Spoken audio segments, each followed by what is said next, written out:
Good evening, everybody.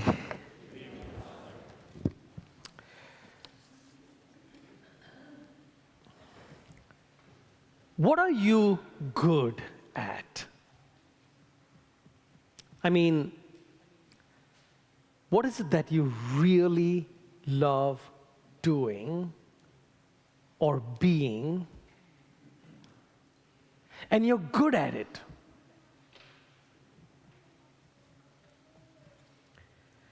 I have someone who does housekeeping for me once a week. She's been with me for about 5 years now. When she was new to my place, one of the things she told me was, I love cleaning. I didn't believe her. I mean, who likes to clean a house, right? But then I could see it in her work. This woman really loves cleaning. She didn't just work at my place. She cleaned my place. She cared for me, which is not part of the deal, and she cared for the space. She's constantly watching videos on better ways to clean the oven, and she'd show it to me. The stove, the floor, the carpet. I call her Miss Congeniality, by the way. I love the way she folds my laundry, and she puts them back and she arranges them. I love how she makes my bed. The way the place smells when she's done. And she even makes a flower out of the toilet paper. She does that. I feel happy coming back home when she has cleaned. So one day I said to her, you don't just clean, do you? You really care. Thank you. So back to my original question. There are people who are good at cleaning. What are you good at? I love being a priest. And honestly, just the other day, I was thinking, dear God, just thank you for what you've made out of me.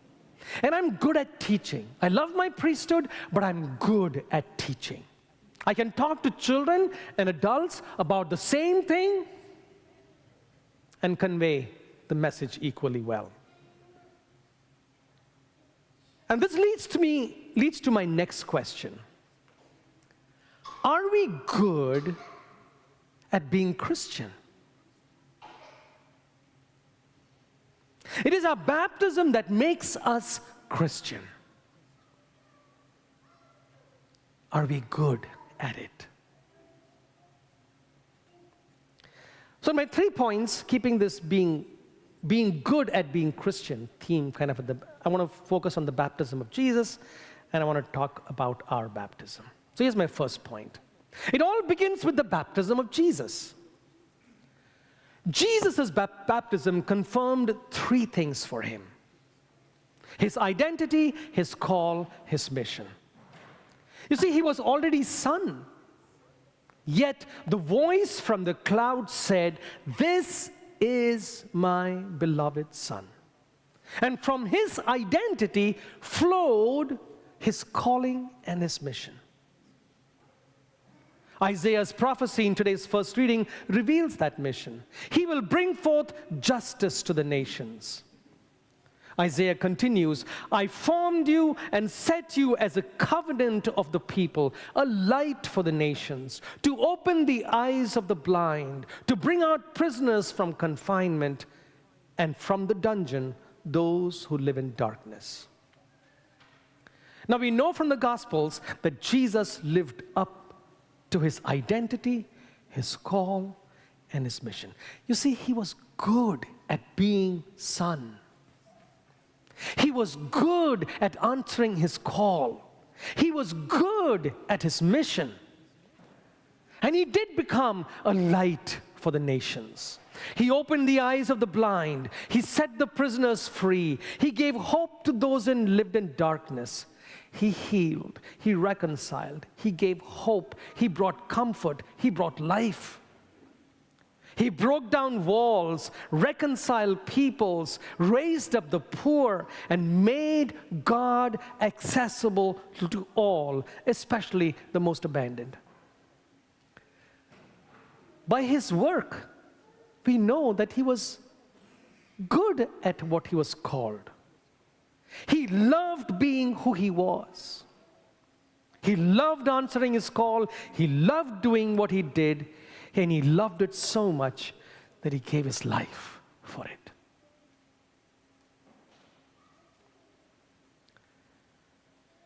My second point, our baptism. Our baptism flows from the baptism of Jesus. Now we think of our baptism as a sacrament. We know that at baptism, our original sin is washed away, that we receive the new life of Christ. But just like Jesus was Son, every human person is already a child of God when they come into the world. But baptism signifies a spiritual rebirth.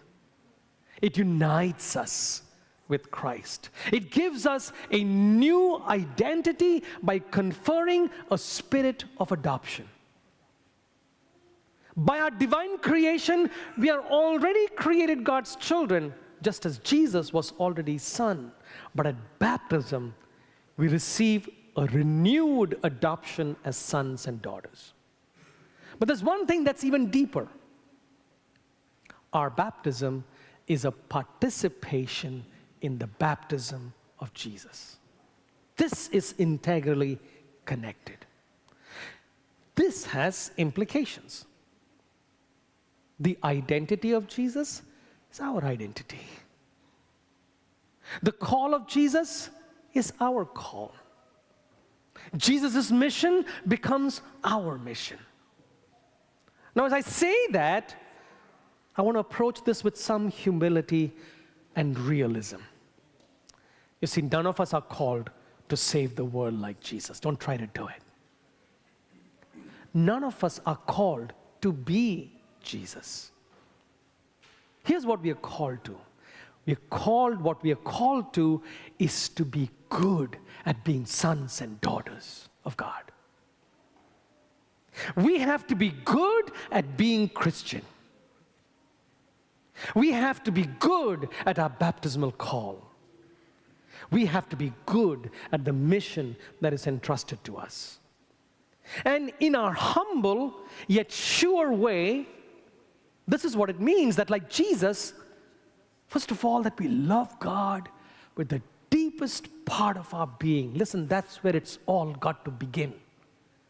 That we love God in the deepest part of our being like we love nobody else. And then, once we've loved God, that we only give hope. We only spread love. We only bring healing. We only strive to reconcile. We only bring life. We only give comfort. We only spread the light. By being good at Christianity means being good at compassion, at humility, at forgiveness, at caring for the vulnerable, at unity, at loving even our enemies, at self-sacrifice, at generosity, at having a clean heart, at meekness, at being peacemakers, at simplicity and poverty of spirit. This is what makes a good Christian. Anything contrary to it is not a Christian.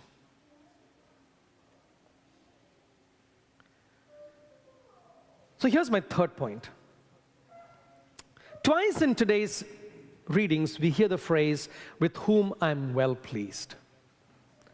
Isaiah says, "Here is my servant whom I behold, my chosen one with whom I am well pleased."